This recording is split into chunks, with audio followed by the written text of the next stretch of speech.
નમસ્કાર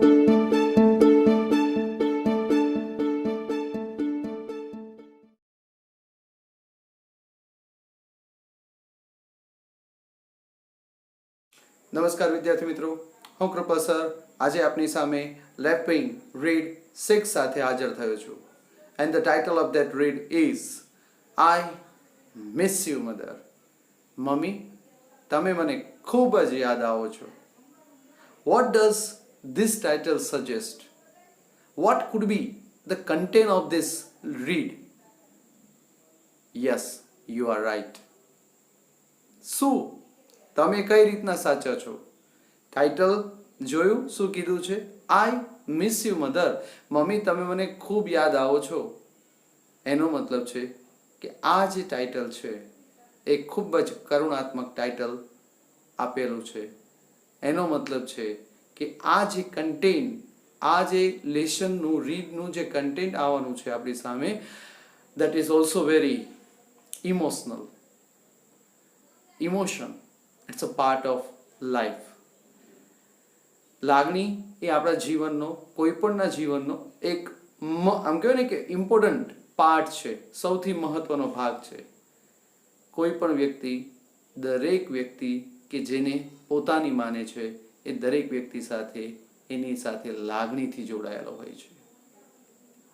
આ જે ટાઇટલ છે આઈ મિસ યુ મધર, એની અંદર આપ જોઈ શકો છો ચિત્રમાં પણ એક દીકરી અને એક lady, that means her mother is there, any mummy છે. અને આ મધર અને ડોટરનો જે રિલેશન આપવાનો પ્રયત્ન કર્યો છે, દેખાડવાનો જે પ્રયત્ન કર્યો છે, એ એની ટોચ પર છે, એની પરાકાષ્ઠા પર બતાડવાનો પ્રયત્ન કર્યો છે. દીકરીને મા પ્રત્યે કેટલો લગાવ છે દરેકને હોય છે. આપણી આજુબાજુમાં, આપણી વચ્ચે જ આવા ઘણા ઉદાહરણ આપણને જોવા મળે છે. અને એ ઉદાહરણ થકી પણ આપણે પણ એક અલગ જ લાગણી મમ્મી માટે રાખતા હોઈએ છીએ. એવી જ કંઈક સરસ મજાની સોચ સમજ આપણને આ લેસનની અંદર જોવાની છે. પણ અહીંયા જે ટાઇટલ સૂચવે છે એ ટાઇટલની અંદર કંઈક એવી ઘટના ઘટિત થઈ ગઈ હોય એની સોચ, એની સમજ ક્લિયર થાય છે. તો એ આઘાત પણ આપણને અહીંયા અનુભવવાનો છે, અથવા અનુભવવા મળશે, જોવા મળશે અને ફીલ પણ થશે. અને એક દીકરીની, એક મા પ્રત્યેની જે લાગણી, લગાવ, સોચ અહીંયા પણ આપણી સામે છતી થવાની છે.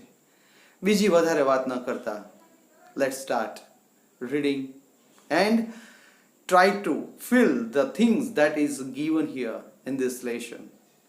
So please be attentive. એક જ વાત આપને કહીશ કે જ્યારે આપ આ વિડીયોને જોતા હોય ત્યારે પર્ટિક્યુલર એક રૂમની અંદર જ્યાં કોઈ આપને ડિસ્ટર્બ ન કરે એવું હોય ત્યાં આપ બેસજો. સાથે આ લેશન અને એની એક લાઇનની એ સોચને, સમજને અનુભવવાનો પ્રયત્ન કરશો તો આ લેશન જે ઇમોશન સાથે આપવાનો પ્રયત્ન થયો છે, દેટ વિલ બી ફેલ્ટ. એ અનુભવાશે જ. બહુ વધારે વાત ન કરતા ચાલો આ લેશનની એ સોચને, એ સમજને આપણે માણવાનો પ્રયત્ન કરીએ, અનુભવવાનો પ્રયત્ન કરીએ. Early in the autumn of 1984, here a new word is there, autumn. Autumn, that means પાનખર ઋતુ.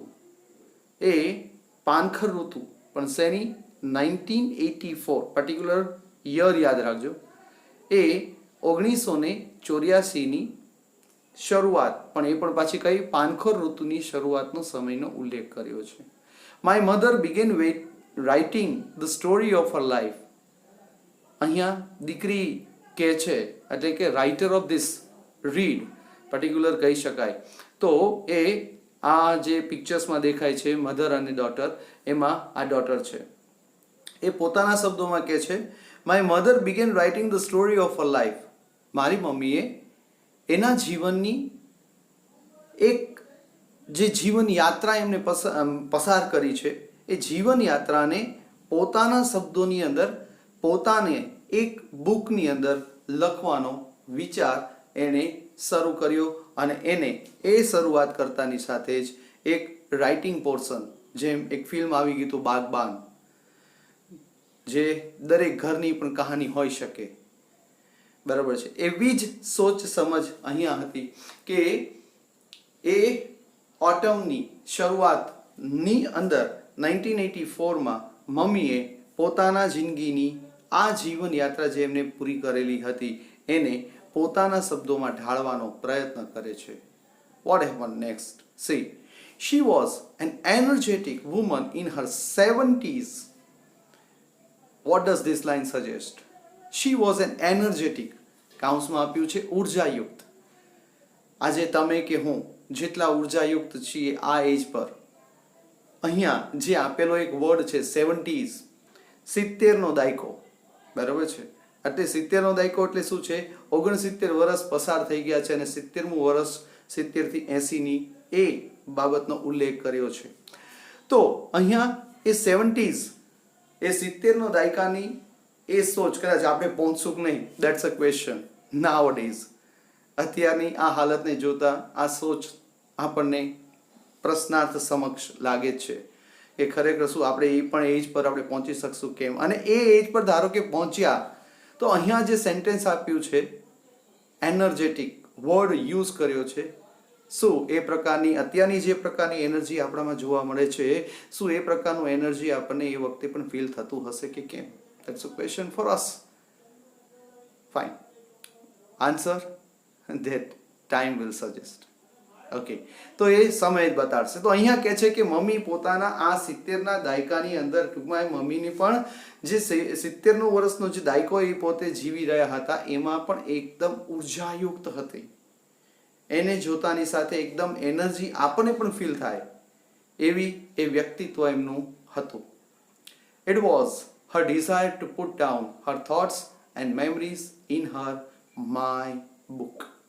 અહીંયા એમની પોતાની ઓટોબાયોગ્રાફી એટલે જીવન યાત્રાને પોતાના શબ્દોની અંદર જેમાં એમને પુટઅપ કરવું હતું, એને લખવું હતું, એ બુકનું નામ એમને આપ્યું હતું માય બુક. એ એમની એક ઈચ્છા હતી કે એના પોતાની આ જીવન યાત્રાને, પોતાના વિચારોને, પોતાની યાદોને, પોતાની સોચને, પોતાના સમજને, પોતાની લાગણીને આ 70 વર્ષની અંદરની એ સોચને પોતાના શબ્દોમાં ઢાળવા છે અને એ ઢાળવાનો પ્રયત્ન એ પોતે કરે છે માય બુકની અંદર. Once she came for dinner and told me that she had to work on her book. અહીંયા દીકરીના ઘરે એ મધર આવે છે અથવા આવેલા હોય છે ત્યારે પોતે નીચે આવે છે અને ડાઇનિંગ ટેબલ પર બેઠા અને ડિનર કરતા કરતા એ પોતે કહે છે એની દીકરીને કે બેટા મારે મારી જીવન યાત્રાને અથવા મારા શબ્દોની અંદર એ જીવન યાત્રાને ઢાળવી છે પોતાની બુકની અંદર. I laughed and asked her where the fire was. અહીંયા where the fire was, અહીંયા એક ફાયર શબ્દ આવ્યો છે તો હું તમને એક બાબતનો ઉલ્લેખ પણ કરું. ડૉક્ટર APJ અબ્દુલ કલામ એમને પણ પોતાની જે ઓટોબાયોગ્રાફી લખી છે, એ કદાચ આપને એનું નામ ખબર હશે, ન હોય તો પણ આપ નોંધી લેજો. The name of that autobiography is The Fire. The Wings of Fire. એ અગન પંખ, એક વિચારોની અંદર એક જોમ જુસ્સો આવે છે અને એ જોમ જુસ્સા સાથે, એ વિચાર સાથે એ અગન પંખ આપણાની અંદર એક પ્રજ્વલિત થાય છે અને એ જે પ્રજ્વલિત થાય છે એના પછી જે પણ વ્યક્તિ જે ધારેલું છે, જે વિચારેલું છે, જે એને પોતાનો જે ગોલ મેળવવાનો, એને જે કાર્ય કરવાનું છે એ માટે એને એક અલગ જ રાહ, એક અલગ જ જોમ જુસ્સો મળે છે અને એના થકી એ એની પરાકાષ્ઠાએ એના ગોલને અચીવ કરી શકે છે. અહીંયા પણ કંઈક એવું જ કીધું કે where the fire was. હા, અગન પંખ, જેને આપણે આગ કહીએ, ઉત્સાહ કહીએ, ઉમંગ કહીએ, કોઈ પણ વ્યક્તિને કોઈ કાર્ય કરવાનું છે તો એના માટે પણ એની પોતાની ઈચ્છા, ઉમંગ, ઉત્સાહ હોવો જરૂરી છે કે આપણે કંઈક ભણવું છે, આપણે કંઈક સારું મેળવવું છે, આપણે કંઈક એક અલગ લેવલનું કાર્ય કરવું છે. That is cold fire. એ ફાયર કહેવાય. And that can be felt within. એ આપણામાં જોવા મળે છે. એ ક્યાંય બહાર ઉછીનું કે ક્યાંય મળશે નહીં. So try your level best to be there with fire in your life. તો જીવનની અંદર એ અગનપંખ સાથે આપ આગળ વધવાનો પ્રયત્ન કરો. અહીંયા પણ એ જ કીધું. અને દીકરી પોતે કહે છે where the fire was, the fire was within or inside her. અહીંયા એ જ પ્રશ્નના જવાબ રૂપે આપણે કહી શકીએ તો એ ફાયર ક્યાં જોવા મળ્યું? દેટ વોઝ ધેર ઇનસાઇડ હર. કે આ વ્યક્તિ કેટલો ઉત્સાહી છે, આ વ્યક્તિમાં કેવી સોચ સમજ સાથે આગળ વધવાની જે તાકાત છે, એ તાકાત કેવી રીતના મળે છે. That can be said through or that can be felt through fire. એ પ્રકારનો ઉમંગ, ઉત્સાહ અહીંયા જોવા મળે છે એની પોતાની અંદર.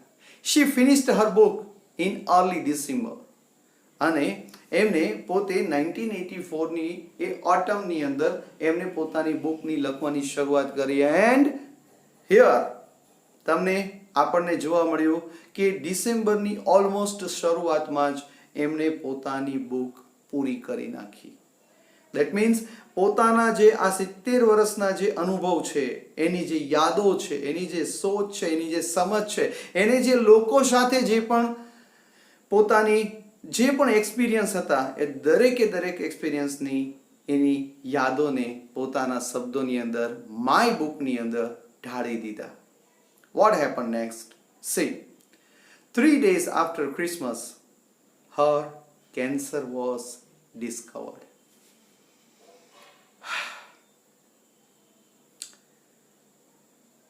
બહુ જ પેથેટિક લાઈન કહી શકાય. ડિસેમ્બરની શરૂઆતમાં જ એને પોતાનું ધારો કે બુક જે લખવાની હતી એ બુક એને પૂરી કરી. અને એ બુક પૂરી કર્યા પછીના ઓલમોસ્ટ 3 days આફ્ટર ક્રિસમસ, એટલે ક્રિસમસ ઓલમોસ્ટ 25th ના આવે છે, તો એ 25th ક્રિસમસના ઓલમોસ્ટ 3 દિવસ પછી હર કેન્સર વોઝ ડિસ્કવર્ડ. એટલે એને કેન્સર છે એ બાબત એની એટલે કે અમારી સમક્ષ આવ્યું. And 3 months later she was dead. 25th December Christmas પછીના 3 દિવસમાં જ એના મમ્મીને કેન્સર છે એવું એના ફેમિલી મેમ્બર સામે આવે છે. And what happen next? 3 મહિનામાં જ એની મમ્મી એમની સાથે નહોતી.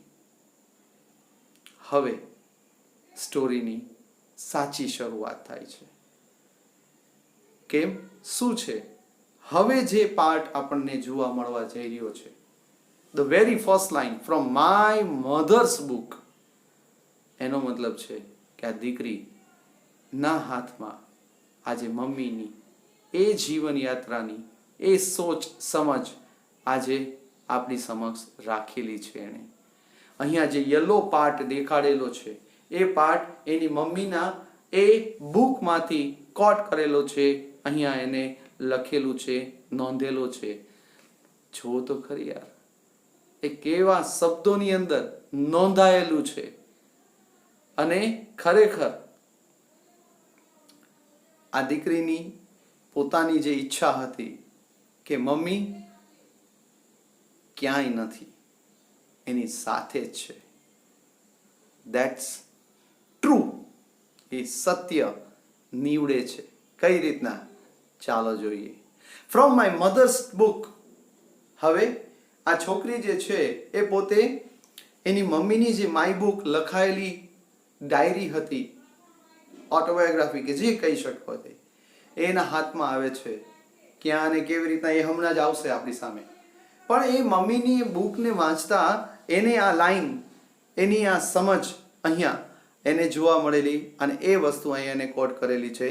સી, શું છે? I have loved family friends, nature, animals, music and many other things. એક વ્યક્તિ લાઈક યુ એન્ડ મી, તમારા મારા જેમ એકદમ સામાન્ય વ્યક્તિ, એ વ્યક્તિ પોતાના જીવનની અંદર કેટલી વખત અને કયા ક્ષેત્રની અંદર કેવો પાર્ટ પ્લે કરતું હોય છે એની બહુ જ સરસ મજાની સમજ આ એક જ લાઈનની અંદર ક્લિયર થઈ જાય છે. આ લાઈન તમારી કે મારી બધાની હોઈ શકે, કારણ કે આપણે સૌપ્રથમ અહીંયા એને કીધું છે કે આઈ હેવ લવ્ડ, મેં ચાહ્યું છે, મેં દિલથી ચાહના દાખવી છે. કોની? ફેમિલી, મારા કુટુંબની. આપણી પણ પહેલી જ જે ખરેખર પસંદગી હોય છે, જે ખરેખર ચાહના હોય છે, જે ખરેખર લાગણી હોય છે, એ આપણે આપણા ફેમિલી માટેની હોય છે. સેકન્ડ સ્ટેજ ઉપર એને કીધું છે, મેન્શન કર્યું છે ફ્રેન્ડ્સ, મિત્રોને પણ એમને ખૂબ જ પસંદ કર્યા છે, ચાહ્યા છે. નેચર, કુદરત, કુદરતને જે પણ કુદરતની બક્ષિસ આપણને જે મળી છે એને પણ ખૂબ જ દિલથી એમને પસંદ કર્યું છે. એનિમલ્સ, પ્રાણીઓને પણ ખૂબ જ સારી રીતે એમને ચાહ્યા છે. મ્યુઝિક, જે તમને કે મને એક કોઈ પણ સિચ્યુએશનમાંથી બહાર લાવવા માટે ઇનફ છે, એ મ્યુઝિક પણ એમને ખૂબ જ પસંદ હતું. એન્ડ મેની અધર થિંગ્સ, અને બીજી ઘણી બધી એવી વસ્તુ હતી કે જે એમને ખૂબ જ ચાહના હતી, એના માટેની ખૂબ જ લાગણી, લગાવ, પ્રેમ હતો. It will be hard. આ લાઈન જે છે એ ખૂબ જ પેથેટિકલી બોલાયેલી છે, લખાયેલી છે. And try to feel the sense, એ ઇમોશન્સને આ ફીલ કરવાનો પ્રયત્ન કરજો. ડેફિનેટલી આ વસ્તુ આંખ બંધ કરીને ખાલી બોલજો તો ખરા. It will be hard to say good bye two those I love and to the beauty in the world. કેટલી સરસ મજાની લાઈન કોટ થયેલી છે, લખાયેલી છે. એ કહે છે it will be hard to say goodbye. એ બધાને આવજો કેવું મારા માટે સૌથી કઠિન થઈ જશે કે જેને મેં ચાહ્યા છે. અને આ જે દુનિયાની જે સુંદરતા છે, જે મેં અનુભવી છે, જેને મેં પસંદ કરેલી છે, બધાને આવજો કેવું એ મારા માટે સૌથી કઠિન થઈ જશે. These were the words from the writer's mother's book.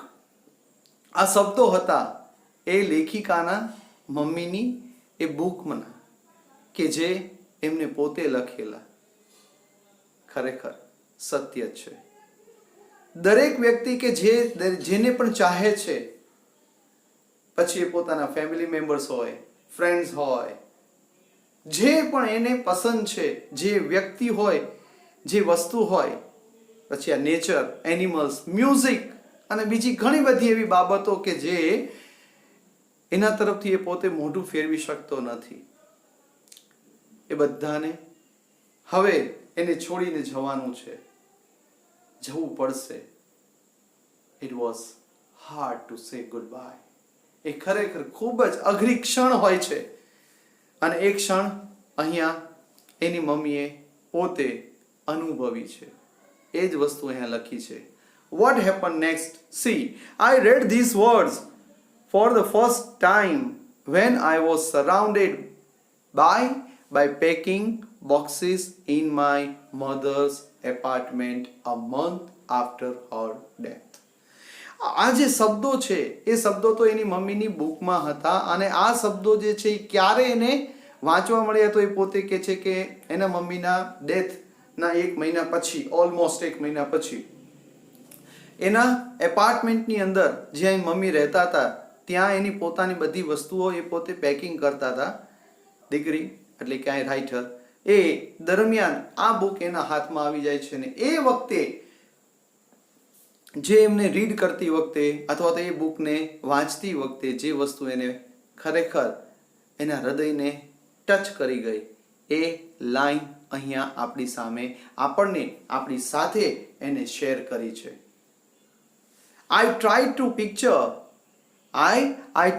picture her face when I read words. But the memories of last 2 months as she lay dying were too painful. બહુ જ સરસ મજાની લાઈન અહીંયા પણ ફરી પાછી આપી છે. શું કે છે? I try to picture her face. મેં એ મમ્મીનો ચહેરો મારા નજર સમક્ષ લાવવાનો પ્રયત્ન કર્યો. કઈ રીતના? As I red the words, જેમ જેમ જેમ જેમ એ શબ્દો હું વાંચતી ગઈ, મમ્મીની એ વિચારધારાને મારી નજર સમક્ષ લાવતી ગઈ, સમજવાનો પ્રયત્ન કરતી ગઈ, એમ એમ મમ્મીનો એ ચહેરો જે છે મારા નજર સમક્ષ આવતો ગયો. પણ સૌથી વધારે મમ્મીનો એ ચહેરો ક્યારે એની નજર સમક્ષ આવે છે? તો કીધું ખાસ, but the memories of the last 2 months as she was lay dying were too painful. અહીંયા કીધું ને શું? પણ એ જે છેલ્લા 2 મહિના જે મમ્મીએ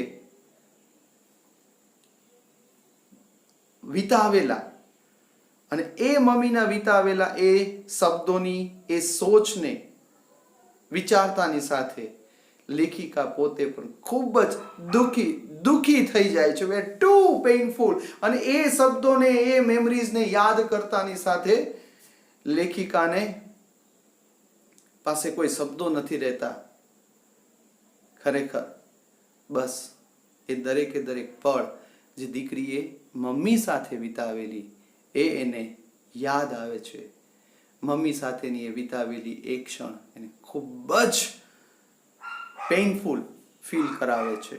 I close her book. અને એ પોતે યાદ કરતાની સાથે, સોચની સાથે એની યાદોને, એ ચહેરાને, દુઃખી ચહેરાને પોતાની સામે લાવતાની સાથે જ, આવતાની સાથે જ, it was too painful. She closed her books. અને તરત જ એ પોતે શું કરે છે? એ બુકને ક્લોઝ કરી દે છે.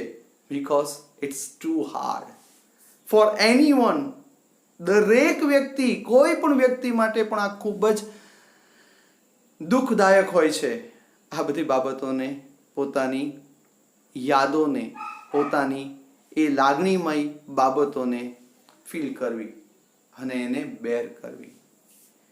On a rainy Sunday afternoon, 1 year from the day my mother was admitted to the hospital. Now, હવે જે આપણને જોવા મળવા જઈ રહ્યું છે એ દીકરીનો પોતાનો અનુભવ અહીંયા આપણી સામે શેર થવાનો છે. શું કે છે? On a rainy Sunday afternoon. એક આફ્ટરનૂનનો ઉલ્લેખ કર્યો છે અને એમાં પણ રેની એટલે વરસાદી વાતાવરણનો ઉલ્લેખ કર્યો છે. સન્ડે છે. 1 year from the day my mother was admitted to the hospital.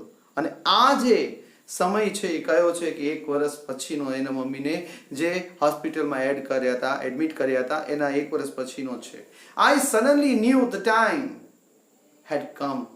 મને અચાનક એવું યાદ આવી ગયું, અથવા તો એવી સોચ અથવા સમજ મારામાં આવી ગઈ, અથવા તો એને પોતાને અચાનક એની મમ્મીનો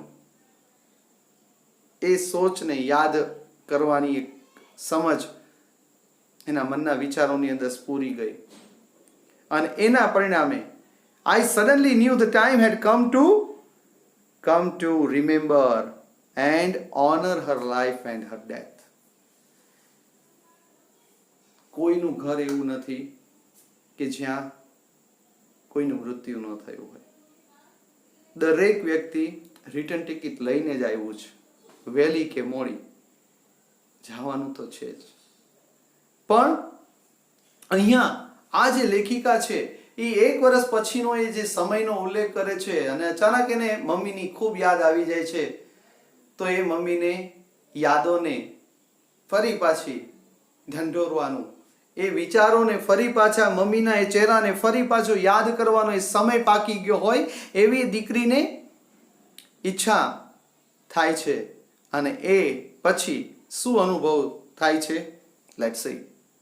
For a month I kept on reading the notebook I had kept during her hospitalization and my mother's book. આ દીકરીએ પણ પોતાના મમ્મીના જે હોસ્પિટલાઇઝેશન્સનો જે સમય હતો એ હોસ્પિટલાઇઝેશનના એ સમયને પણ પોતાના શબ્દોની અંદર પોતે પણ ઢાળેલો.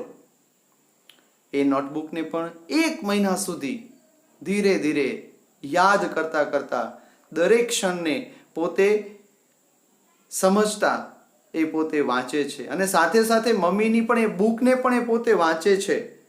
યાદ કરીને એ સોચને પોતાના નજર સમક્ષ લાવવાનો પ્રયત્ન કરે છે.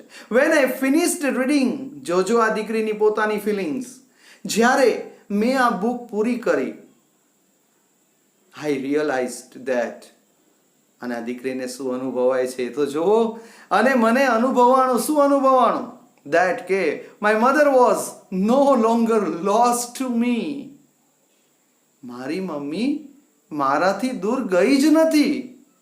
In some new and different way I had regained her. Regain, that means ફરી પાછા પ્રાપ્ત કરવું. એ દીકરી પોતે અનુભવે છે કે મને કંઈક અલગ રીતે, કંઈક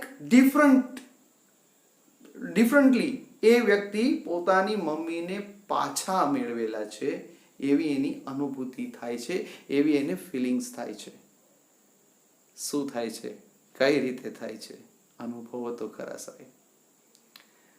કોઈના પણ કુટુંબની અંદર અથવા તો આપણના કુટુંબની અંદર પણ ક્યારેક આ પ્રકારની ઘટના ઘટિત થતી હોય છે, થતી જોવા મળે છે.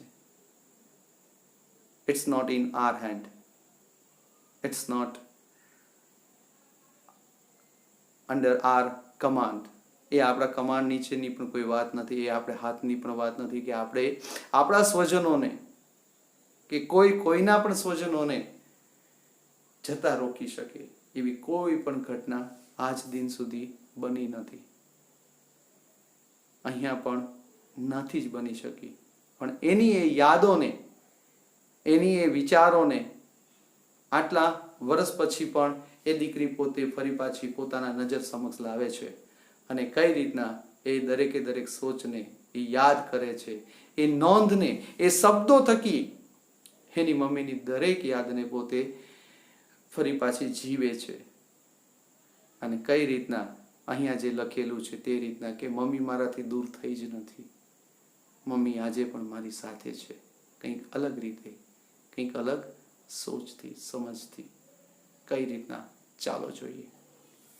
From my notebook dated January 21st, 1985. 1984 ની અંદર ઓટમની અંદર જે એમની બુક લખવાની શરૂઆત થઈ હતી, આજે 1 વર્ષ પછી, એટલે કે 21st January 1985 ના રોજ એની મમ્મી જે દવાખાનામાં એડમિટેડ હતા ત્યારે એને જે દીકરીએ નોંધેલી જે બાબત હતી, માય નોટબુક કીધું છે, that means not from her mother's notebook. એ એના મમ્મીની નોટબુકની વાતનો ઉલ્લેખ નથી. અહીંયા હમણાં પહેલા પણ આવી ગયું હતું કે એની મમ્મી સાથે પણ એ દીકરીએ જે પણ સમય વિતાવેલો હતો એ સમયમાં પણ એ દીકરીએ પોતે પણ મમ્મીની ઘણી બધી યાદોને, ઘણી બધી મેમરીઝને એને પોતાના શબ્દોની અંદર નોટ ડાઉન કરી હતી. It's like this. એ પણ કંઈક આવી છે. શું છે ચાલો જોઈએ. બહુ સરસ મજાની લાઈન છે, આ પેરેગ્રાફને અનુભવજો. It's heart touching. It's heart touching. My mother continues to amaze me. મારી મમ્મી મને સતત એક ક્ષણને એ પોતે કંઈક આમ ખરેખર મને એવું થતું, હું આશ્ચર્યચકિત થઈ જતી, અચંબામાં પડી જતી. મારી પાસે કોઈ શબ્દો નહોતા રહેતા કે ખરેખર આ કેવી રીતના બની રહ્યું છે. એટલે કહે છે ને, કન્ટિન્યુઅસ ટુ અમેઝ મી. મને એક ક્ષણે એક નવી બાબતે એનામાંથી શીખવા મળે છે, જાણવા મળે છે, અમેઝ કરતું જાય છે. Despite what is happening to her body, she continues to appreciate nature and the small bits of life. એક ઉદાહરણ તમારી સાથે શેર કરીશ. આ લાઈનનું ગુજરાતીમાં ટ્રાન્સલેટ કરતા પહેલાં, સમજાવતા પહેલાં. આપણા શરીરની અંદર ક્યાંય પણ કોઈ પણ જાતનો દુખાવો થતો હોય કે આપણને મજા ન હોય તો સાલું આપણને કાંઈ સૂચતું નથી. What to do, what to think, what to write, what to play, how to play, શું કરવું કાંઈ જ નથી ગમતું, આપણે કાંઈ સૂઝતું નથી. અહીંયા બહુ જ સરસ મજાની લાઈન એને પોતાની દીકરીએ એની મમ્મી માટે લખ્યું છે. શું લખ્યું છે તે જોયું? શું? Despite what is happening to her body, એના પોતાના શરીરને અંદરનું જે આમ કહેવાય ને કે ટૂંકમાં એને કેન્સર હતું, તો એ જે કેન્સરના જે એમ કહેવાય જીવાણુઓ એને એના શરીરને કદાચ કોરજતા હશે, એનું શરીર જે છે એનું નબળું પડી રહ્યું હતું, જે પણ બની રહ્યું હતું, કીપ ઇટ અસાઇડ, એને બાજુમાં મૂકી દીધી.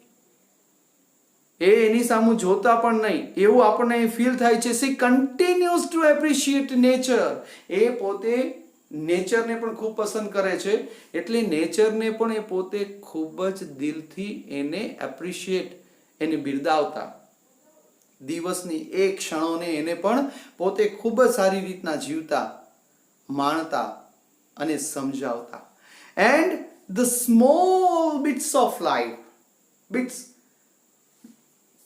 નાનામાં નાની બાબત જે જીવનની, તમે કે હું જે છે ને એ શું કરે છે કે કાંઈક બની જાય તો ઓહો શું થઈ ગયું, આ થઈ ગયું, તે થઈ ગયું, હવે હું આમ થઈ જશે ને આમ થઈ જશે, મારી સાથે આમ થશે ને તેમ થશે, હવે તો હું કંઈ કરી જ નહીં શકીને, હવે તો હું શું કરીશ ને, હું તો એકલો થઈ ગયો, એકલી થઈ ગઈ, like that so many questions arised. કોઈ પણ પરિસ્થિતિમાં આપણે પુટઅપ થઈએ છીએ, મુકાઈ જઈએ છીએ, ત્યારે આપણે ઘણા બધા પ્રશ્નો આપણા મનની અંદર ઉપસ્થિત થાય છે અને એ પરિસ્થિતિથી આપણે ઘેરાઈ જઈએ છીએ અને મૂંઝાઈ જાય છે. પણ અહીંયા એ વ્યક્તિ એ કેન્સરની એ પળને પણ, એ પળમાં પણ એ વ્યક્તિ પોતાની જીવનની નાનામાં નાની ક્ષણને પણ ખૂબ જ દિલથી માણે છે. એટલે અહીંયા આપણને સંદેશ મળે છે. શું? વોટ વિલ હેપન એ મહત્વનું નથી, શું બનશે એ મહત્વનું નથી, આવનારી ક્ષણ કેવી હશે એની ખબર નથી આપણને. તો let's enjoy the moment and the bits of life that is present. અત્યારે આપણી પાસે છે, અત્યારે જે વસ્તુ આપણા હાથમાં છે એને જીવી જાઓ, એને માણી જાઓ. That is important, that matters. આ સૌથી મહત્વનું છે. એને પોતાને પણ ખબર હતી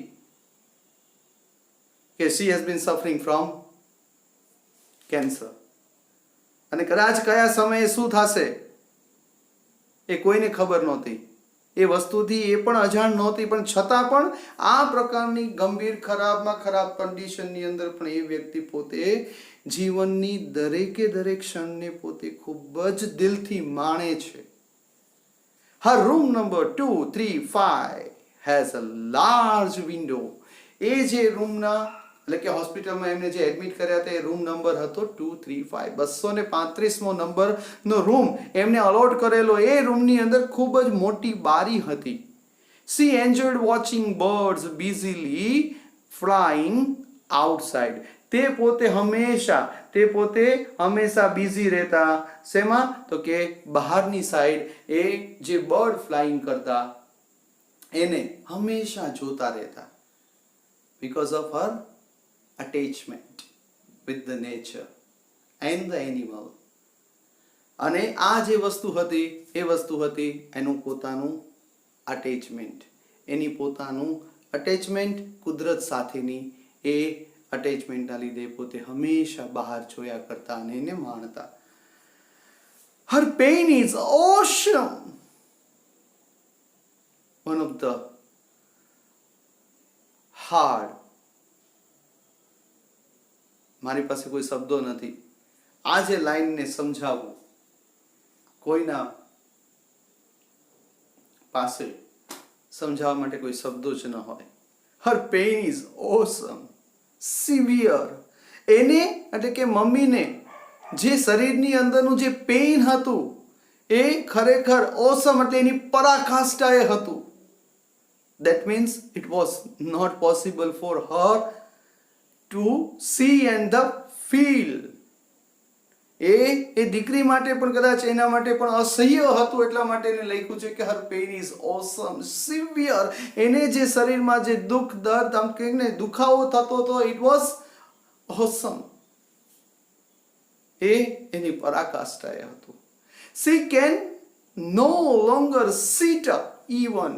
જો આ તમે પરિસ્થિતિને, એ લેડીની એ પરિસ્થિતિને અનુભવવાનો પ્રયત્ન તો કરો સાહેબ. શું કહે છે? She can no longer even sit up. એ પોતે બેસી શકવા માટે પણ પોતે સક્ષમ ન હતી. That means એની શરીરની અંદર પેઇન જ અસહ્ય હતું કે પોતે બેસી શકવા માટે પણ સક્ષમ નહોતી. Today is her grandson's birthday. આજે એના પૌત્રનો જન્મદિવસ હતો. નાની છે, નાનીને એનું દીકરાનું કે દીકરીનું જે પણ દીકરા દીકરી હોય છે, વ્યાજનું પણ વ્યાજ ખૂબ જ વહાલું હોય. દરેક દાદીમાં કે દાદા કે જે પણ કયો, નાના કે નાની જે પણ કયો, દરેક મોટેરાઓને એના પૌત્રી અથવા તો પૌત્ર માટે અનહદ લગાવ હોય છે. અહીંયા પણ એ પરિસ્થિતિનો જ ઉલ્લેખ થવા જઈ રહ્યો છે. Try to feel the things that is going to be felt. And somehow she managed to write a note to him. પણ આ અસહ્ય પરિસ્થિતિને પણ અંદર પણ એ વ્યક્તિ પોતે બેસે છે. And she managed to write a note. આશીર્વચનો જેને કહી શકાય, એ આશીર્વચનો એના પૌત્ર માટે પોતે લખે છે અને એની એ યાદને એના નજર સમક્ષ આવતાની સાથે પોતે કહે છે. શું કહે છે? One day I will tell him.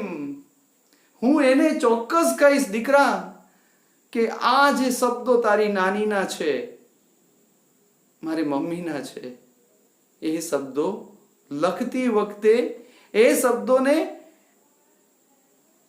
Write down કરતી વખતે એની પરિસ્થિતિ કેટલી કઠિન હતી એ મેં જોયેલું છે.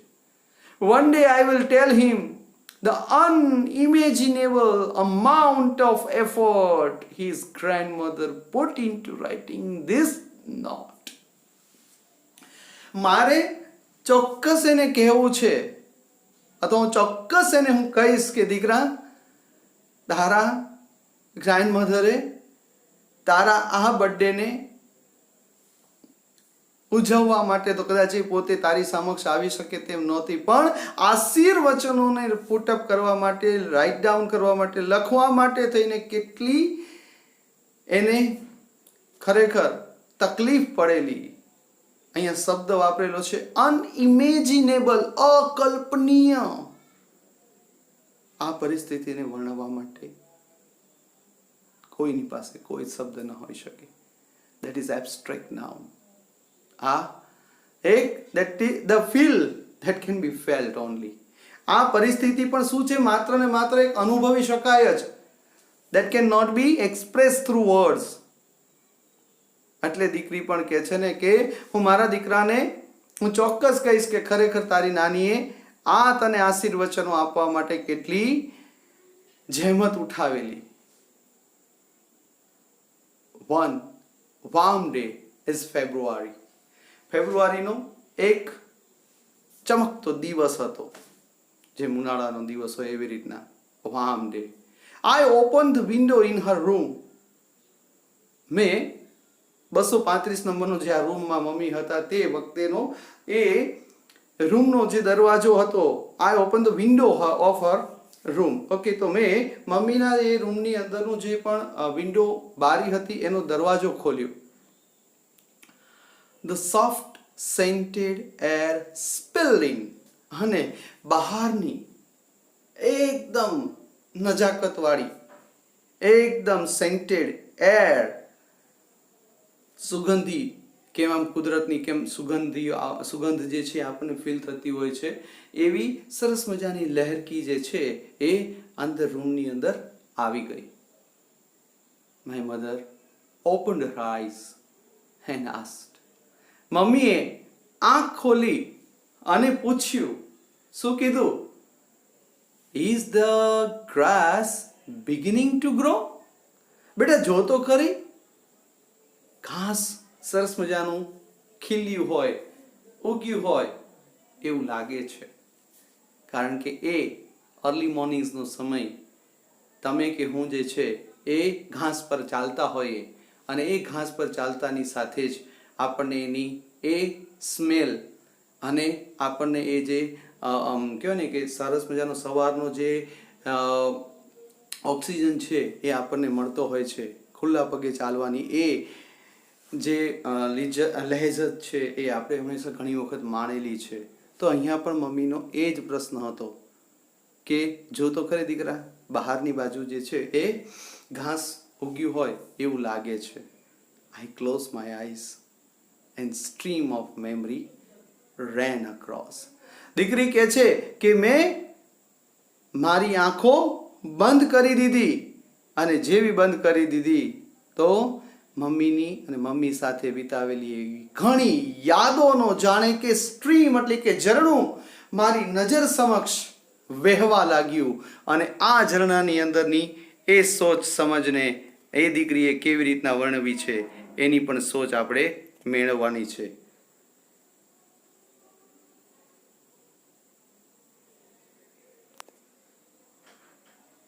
આ સોચ અને સમજને અહીંયા વચ્ચે નીચેની એક પેરેગ્રાફની અંદર બહુ સરસ મજાનો એને ઉલ્લેખ પણ કર્યો છે અને એ ઉલ્લેખ કયો છે?